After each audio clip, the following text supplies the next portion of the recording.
That little curse and a shake of the head. Very disappointing. Miles Stewart is out in the lead. We will go back to Di Holden now. Quite a frenetic transition, Di. Yeah, there was a lot of bustling for positions, but clean transitions from Stewart, Welch, Smith and Bevan. Great disappointment for Chris McCormack. Stewart leading. Greg Welch is up behind him. And so there's one continuous factor about this race today, and that is Miles Stewart is right up on the pace all the way. We've seen surges from all over the place, but Miles is certainly out to make a statement. As we mentioned, won one of these races here last season, but mentioned at a news conference yesterday that he was still trying to work out how to pace himself through a series. And his training, of course, his base training and how he tapers for this event has a lot to do with that. This year, under his father on the Gold Coast and with a group of other triathletes as well, he's been able to do that and measure his preparation. Let's have a quick look now at a crash that's happened in the background, and unfortunately it's young Paul O'Brien, the man, as we mentioned, who came close to beating the croc, and that was a heavy fall, but worse still for the athletes behind him. It brought that whole thing to a halt. Noble was up there too. He was one of the athletes, and so was Jamie Hunt, affected by that crash. But Paul, thankfully, was up, bouncing back to his feet. And we're back now with the leaders as we see them coming down the long stretch at the Corso in front of the Manly Pacific Park Royal. Right here, Miles Stewart is there, Greg Welch is up there shadowing him, and of course Bevan and Smith are prominent, Jonathan Hall. Now, will Jono Hall try something incredible on this bike leg? Well, Jono obviously didn't have a very good transition because he has actually slipped off the back of this group. We've got Welsh out in front at the moment, Bevan beside him, Stewart, there's Stewart just in front, and Smith. Now, I can't see Jono Hall in that shot. In fact, he is 5 seconds behind. So he had a poor transition. I think he will be able to bridge that gap. Andrew Johns may well go with him, and it's another 5 seconds to young Trent Chapman with Greg Bennett, Locke Volmerhouse, Troy Fiddler and Chippy Slater just behind them. Well, it's worth mentioning Trent Chapman, the 20-year-old from Penrith. He was third in the World Juniors in Cleveland in 1996, and his ambition this time is to beat some of the old guys. Well, that's his term, not mine. Greg Welch and Brad Beven. He also won the juniors in the Penrith League of the St George Tour, Penrith being his home turf, and he is undefeated in the Panthers Tri Club. He says the Bush boys are out to beat the men from the coast. Well, of course, that's a very loose term because we know Penrith is certainly nothing like the Bush these days. It's a bustling city. Well, Trent did very well, as he mentioned, third at the World Juniors this year.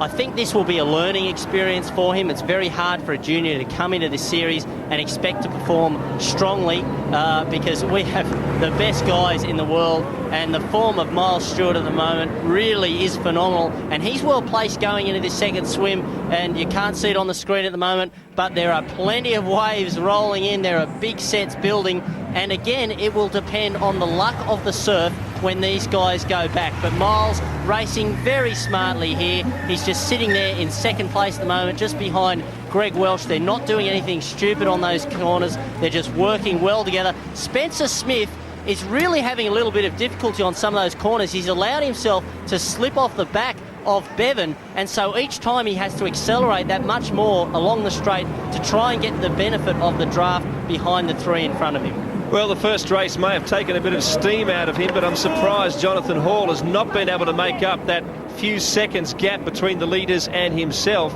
He is such an accomplished cyclist, and if you might recall his name, he was in fact our bike cam man last season for the GP. But as we go to a break, here are your leaders: Stewart, Bevan, Welch, Smith, and then a little gap to Jonathan Hall. Bennett is prominent, so is Fiddler, Volmerhouse, Johns, and great work to top 10 so far, Trent Chapman. We'll be back. Grand Prix Series, proudly brought to you by Nike. Gatorade, used by athletes in the 1996 International Triathlon Grand Prix. And you know where you stand with St George.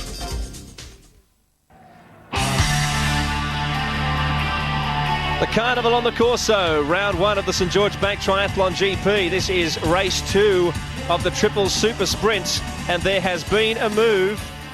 There has been a move of some proportion.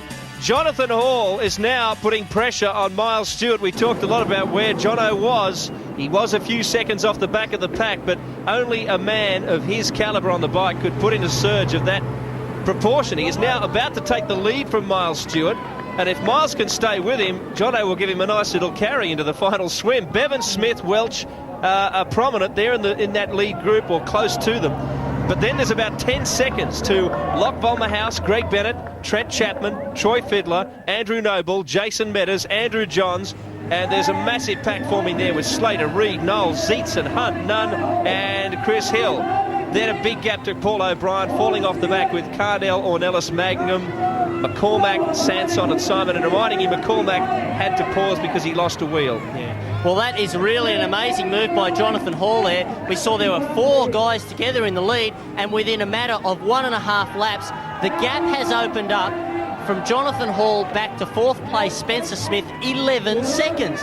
Now that is quite incredible, but Miles Stewart was extremely clever. He hopped on a Jono's wheel and he stuck in. There is now 8 seconds between Stewart and Bevan in 3rd. Well, let's have a look. We've got Hall in the lead. And we have Stewart right behind him, and boy, this has been an enormous benefit. Well, that's second, that's 3rd and 4th, in fact. No, it's not. That's Jonathan Hall. Looks like Stewart's taken back the lead. It's a little confusing here. There it is. Jonathan Hall is now in 2nd place. Stewart is actually taking on the big man on the bike. And there is now 3rd and 4th. Bevan and Welch is up there as well. In fact, that's Jerome Sanson. I think he's a lap down.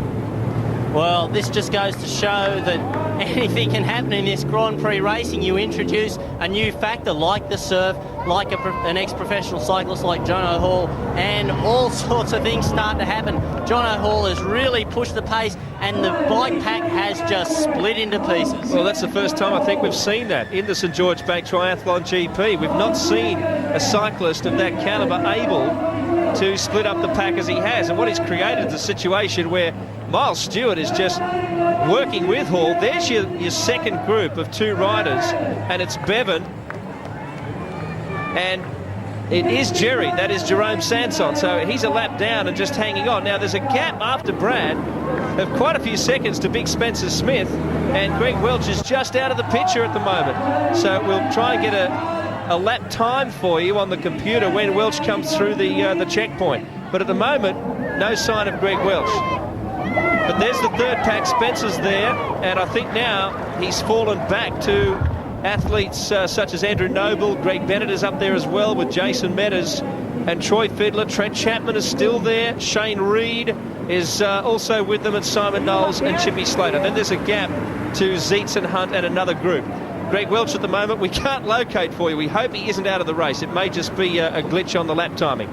But right now, Miles Stewart, who won the first race, is making the most of Jonathan Hall's ability on the bike. Well, I predicted that Miles would win at least one race today. The position he's in at the moment, he'll definitely win too, because he's a much stronger swimmer than Jono Hall, and by putting 15 seconds over the 3rd place person, I don't think really anybody's going to be able to make that up unless Miles gets absolutely smashed by some of these waves and gets held up. So he has put himself in a great position to win a 2nd race and overall today, and they are on their final lap. So Jono Hall still out in front. Guy Leach, if you're down there, I know you're well positioned on the bike leg. Miles has certainly made a masterpiece out of the tactics in this one. Well, I tell you what, Brad Beven just didn't go when Jono Hall went, and Miles Stewart did, and he has made a huge difference to the difference between Brad and he right now. He's looking good going into the swim. He is quite good in the surf from the Gold Coast, knows what he's doing,